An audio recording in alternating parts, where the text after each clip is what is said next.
All right, here we go. This one is going to be a 40 Smith & Wesson versus 357 SIG. Today we do have the Federal HST.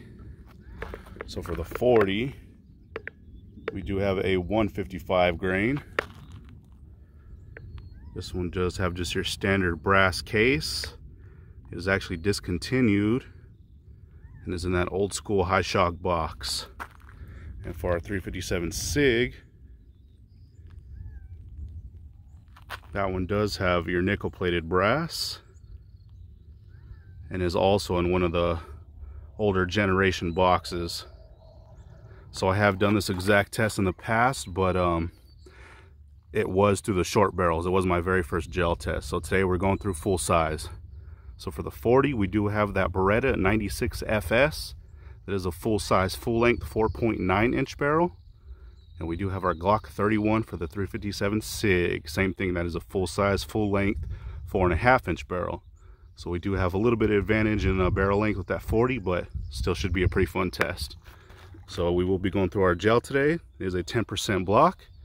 We have our jug backstop just in case we get those pass-throughs, and our 4 layers of cotton t-shirt on the front. So like always, we'll set our chronograph up in front so we can hopefully get those impact velocities. We'll see how both these rounds do head to head. First one up will be that 40. All right, we're stepping back to 15 feet.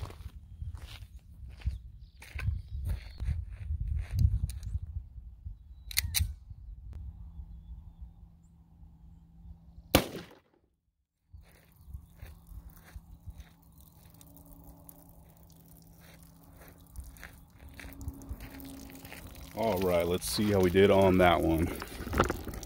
So our impact velocity was 1176.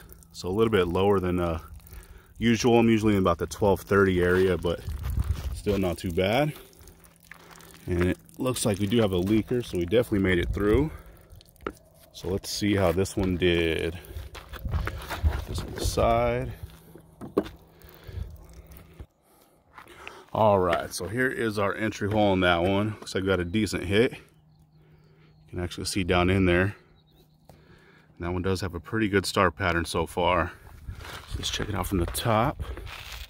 Do have a little bit of water splashback, so it's kind of hard to see in there. Let's see if we can get a measurement from the top. But looking pretty good so far. So from the top, we are at just under 2 inches, so not too bad. So let's check it out from the side. And here we can see a little bit better what that thing's doing. So it looks like as soon as it hit, started getting that expansion. Got a pretty nice stretch cavity on that. Looks like it really didn't settle down to about that last inch. So let's see what kind of measurement we have right here. So from this side, we're right at 2¼ inches. So a little bit better from that side, but definitely a pretty nice round. Like I said, we normally get a little bit higher velocities, but still that wasn't too bad. Looking pretty good. So what we'll do now is we'll set up for that 357 SIG and we'll see how that one does. All right, we're stepping back to 15 feet. This one's going to be that 357 SIG.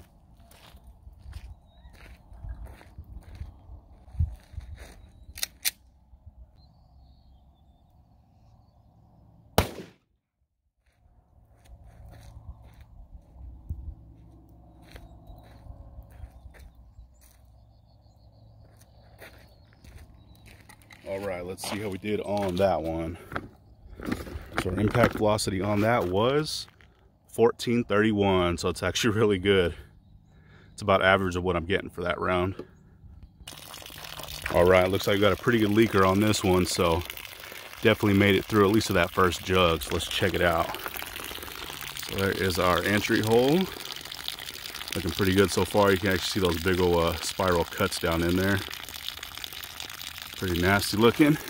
Let's check it out from the top. Let's clear off a little bit of that water. So this will kind of give you a better idea what that 40 is doing too. But the one on the left is that 357 SIG, and check that wound channel out. That is massive. There's a huge difference, even with the advantage in that 40 with that little bit longer barrel. That is crazy. So let's see if we can get a measurement. So from furthest side over, we are about 3 1/8 inches. So that's about average of what we're actually getting from that 357 SIG. So it's actually really good. Let's measure that 40 one more time from over here. And that 40 is just over 1 3/4, so almost double. So let's check it out from the side.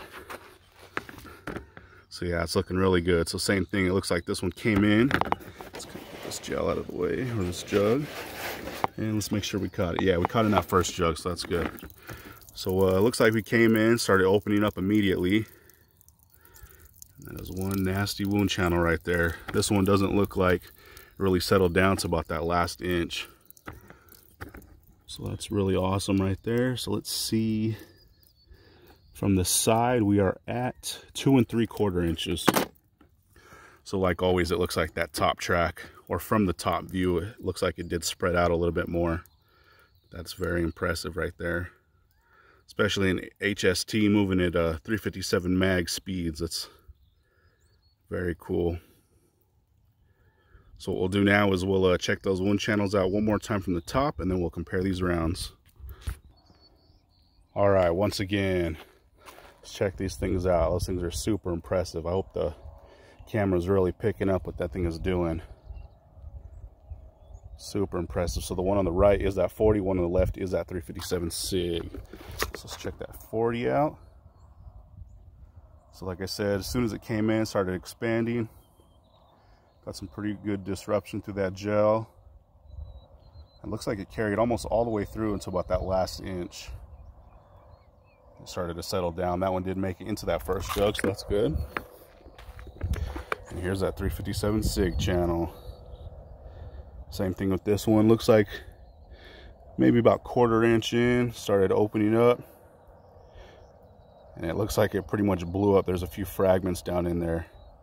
That is a massive cavity right there. And that one carried through almost the whole block too. And that about same thing as that 40, about the last inch. Settled down, and we did make it into that first jug as well. But that is very impressive right there. So let's check those rounds out. All right, check these things out. Looks like they both did really, really good.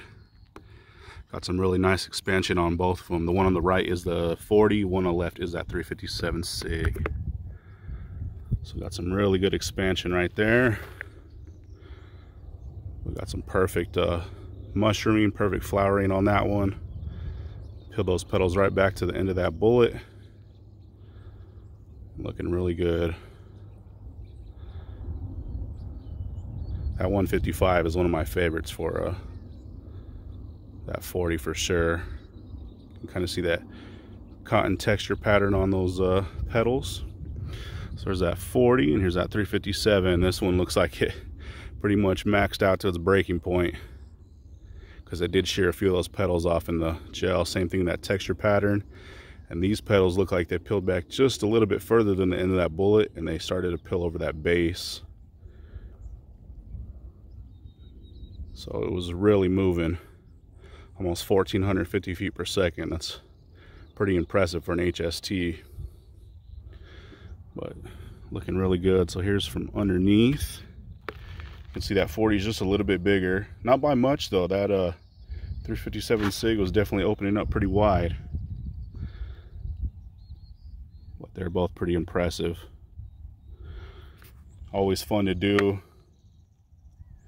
And that 357 wound channel is just super impressive right there. But there we go. That one was 40 Smith & Wesson versus 357 SIG with our Federal HSTs. All right, and here's that cross section for that 40. Looks like it actually did pretty good. Got some pretty good splits in there. You can see all the way down into that block. And a little bit of that cotton t-shirt down in there. Same on this side. Pretty deep cuts down there. So definitely really cool to see. So let's cut it open. All right, and here's after cutting it. Here is the right side. This one is the left side. So we'll start with the right side. And you can see it's pretty much as soon as it came in, probably less than 1/4 inch, opened up. Did all kinds of damage actually. It's looking a lot better after being cut open. But you can see it drug in quite a bit of that cotton t-shirt. We got a lot of damage in here. Like I said before, I normally get about 12-30-ish feet per second on that. It was a little bit slower than normal, but still looks like it's doing quite a bit of damage. Same thing on this side. You can see it came in, opened up, and just really messed that gel up. Got a pretty big stretch cavity. Nice tearing all the way through. And more of that cotton t-shirt down in there. So that 155 grain was doing quite a good job. So there we go, there was that 40. All right, and here is that 357 SIG. You can definitely tell that one's doing just a little bit more damage. Looking really good. Huge cuts down in there. Same thing on this side. Nice wide cuts all the way down. That one was moving out pretty good too, a little over 1,430 feet per second, so really, really good for an HST, but doing a lot of damage. So let's cut this one open. All right, now you can really see the damage going on. Same thing on this one, came in, opened up, and just started doing all kinds of tearing. This one has some huge cuts. You can see that cotton t-shirt down in this one too, and a really big stretch cavity throughout. A couple fragments down in there still, but a ton of damage. Same thing on this other side. You can see where it came in, opened up. It's creating all kinds of tears. And this one did fragment quite a bit. The round stayed together pretty well actually, but there was some fragments that came off. But one nasty wound channel right there. 357 SIG's always impressive though. And it's definitely been fun testing out of that full size. There we go. There was that HST for 357 SIG.